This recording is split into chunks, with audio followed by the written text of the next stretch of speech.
Hi, everybody. Clay Morgan from Arment Dietrich here. We're wrapping up Crisis Communications Month, and I thought I'd do something just slightly different. Hopefully, it'll provide some insight. I reached out to three journalists who used to work for me and asked them what their perception of working with PR professionals when their client is having a crisis, what that was like.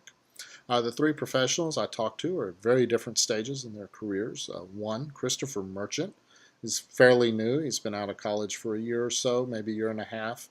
So he's very young in his career and a great reporter and a great storyteller. Next up would be Taylor Loyal. I'm not sure how long he's been in journalism, but probably a dozen years or so. And he actually took my place as the executive editor and publisher of a daily newspaper.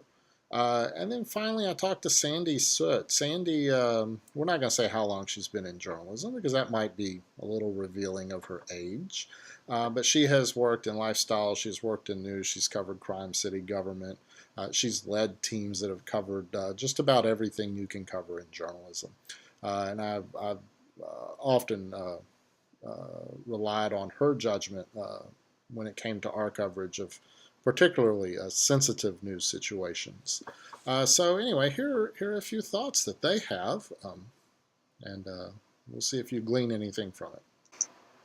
So Sandy said, so many PR representatives won't respond to us during a crisis. This only makes it appear as if they have something to hide. I would much prefer them to respond immediately, even if only to tell us they're working on a response. And I expect them to go to their local news outlets first and not get starry eyed over a national news crew in town. Their local news outlets are the ones who stick with them in both the good and bad times, and those are the relationships that should be cultivated. Also, in my opinion, that's Sandy's opinion, rather than trying to blame everyone else, including the media, for their crisis, a simple apology to their customers with the promise of fixing things when appropriate would go a long way to diffusing most situations. So Taylor piggybacks on what Sandy says. He said, I've always appreciated that during big stories, Murfreesboro Police Department spokesman Kyle Evans always takes care of local media ahead of national media. He knows we'll all still be here for the follow-up stories. Taylor also says that he understands PR firms want to dictate the narrative for their clients, and he said they probably a lot of them get hired due to their ability to communicate that narrative. But in a crisis, they have to be flexible enough to understand that it's now their job to facilitate information. And he said how they react during a crisis tells me, as an editor, an awful lot about how reliable and trustworthy a PR professional is every other day. PR pros who are tight-lipped during a crisis leave a bad taste in my mouth, Taylor said. So Christopher Merchant, his views are a little different as the news guy. He says, I'm fairly old-fashioned, but I think the relationship between journalists and public relations representatives should always be treated a little suspect. I have great relationships personally and professionally with the PIOs I deal with here, but it's important to remember that in a crisis, it's a PR rep's job to make their organization look as pristine as possible. While it is good to have a strong working relationship with a good PIO, it's even more important to cultivate sources within various organizations who are not paid to make that organization look good.